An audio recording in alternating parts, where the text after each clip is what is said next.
الحمد لله رب العالمين، والصلاة والسلام على أشرف المرسلين سيدنا محمد النبي الأمي الكريم وعلى آله وصحبه أجمعين، وبعد. فللأسف الطعن في الدين ومحاربته لا يتوقف على الملاحدة وغير المسلمين وأعداء الدين، ولكن هناك أناس من جلدتنا ويتكلمون بألسنتنا، وهؤلاء أخطر من الأعداء على الدين، لأنهم يتزيون بزي المسلمين ويظهرون بمظهر الناصح الأمين، فيحسن الناس بهم الظن وينخدعون بهم ويسمون أنفسهم بأسماء كثيرة: قرآنيين، ليبراليين، علمانيين، نسويات وغير ذلك من المسميات. ولذلك علينا أن نحذر هؤلاء أكثر من غيرهم وننتبه لكلامهم. صرعت سمانة، مين علمنا الصلاة؟ يا أخي نوح بيعرف الصلاة قبل محمد صلى الله عليه وسلم. لسه إزاي؟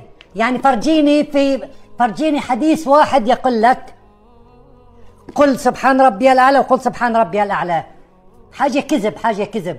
هو الآن يطلب حديثا قال فيه النبي صلى الله عليه وسلم: قولوا سبحان ربي الأعلى، ولا بد أن نرد على كلامه ونأتيه بالحديث. عن عقبة بن عامر قال: لما نزلت فسبح باسم ربك العظيم، قال رسول الله صلى الله عليه وسلم: اجعلوها في ركوعكم. فلما نزلت سبح اسم ربك الأعلى، قال: اجعلوها في سجودكم. ومعنى هذا الحديث أن النبي يقول لنا: قولوا في الركوع سبحان ربي العظيم، وفي السجود سبحان ربي الأعلى، وبذلك نكون قد أجبناه على طلبه. وهنا نطلب منه طلبا: هلا أخبرتنا كم عدد ركعات الصلوات كالظهر والعصر مثلا من القرآن إن استطعت؟ هنالك دين عملي جاءنا بالتواتر اليومي. حاجة تكذب على الناس.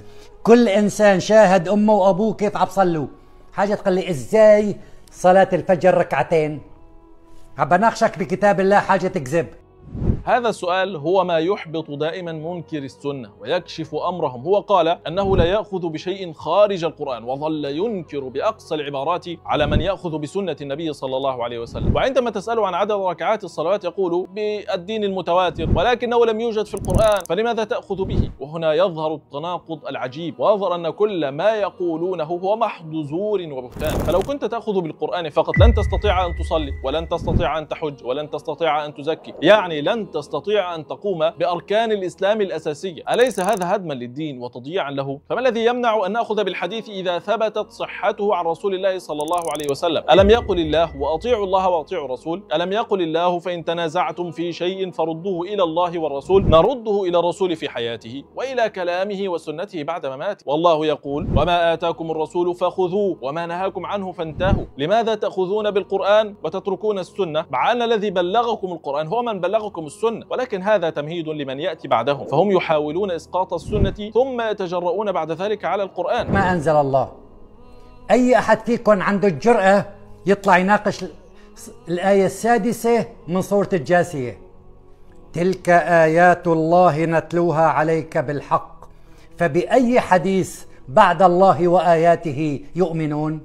طبعا هو هنا يقصد أن يقول: كيف تؤمنون بالحديث والله عز وجل يقول: فبأي حديث بعد الله وآياته يؤمنون؟ فيزعم أن المقصود بالحديث في الآية حديث النبي صلى الله عليه وسلم، وأن الله ينهانا أن نأخذ به، وهذا سوء فهم واضح. فلو قرأنا الآيات السابقة على هذه الآية لظهر خطأ هذا المتحدث وتبين لنا المعنى الصحيح. فالله يقول: إن في السماوات والأرض لآيات للمؤمنين وفي خلقكم وما يبث من دابة آيات لقوم يوقنون واختلاف الليل والنهار وما أنزل الله من السماء من رزق فأحيا به الأرض بعد موتها وتصريف الرياح آيات لقوم يعقلون. تلك آيات الله نتلوها عليك بالحق فبأي حديث بعد الله وآياته يؤمنون. فهذه الآيات توبيقا وتبكيتا للمشركين لتكذيبهم بالقرآن. فيقول الله لنبيه: هذا القرآن هو آيات الله البينات المحكمات، فإذا لم يؤمنوا بوضوحه فبأي شيء يؤمنون بعد ذلك؟ وليس هناك أي علاقة بين هذه الآية وحديث النبي صلى الله عليه وسلم من قريب أو بعيد. ولكن لقد أسمعت لو ناديت حيا، ولكن لا حياة لمن تنادي. فكم كنا نتمنى أن يأتي الأستاذ بتحديات قوية، ولكن كل تحدياته ضعيفة، وضعف التحدي يدل على ضعف صاحبه. وما زلنا نتحداه أن يأتي بعدد ركعات الصلوات من القرآن الكريم، ولن يستطيع لا هو ولا أشباهه.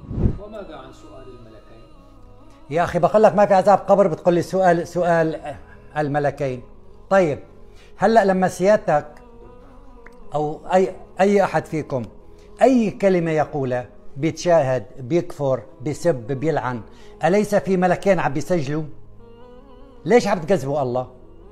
طيب ما يلفظ من قول إلا لديه رقيب عتيد.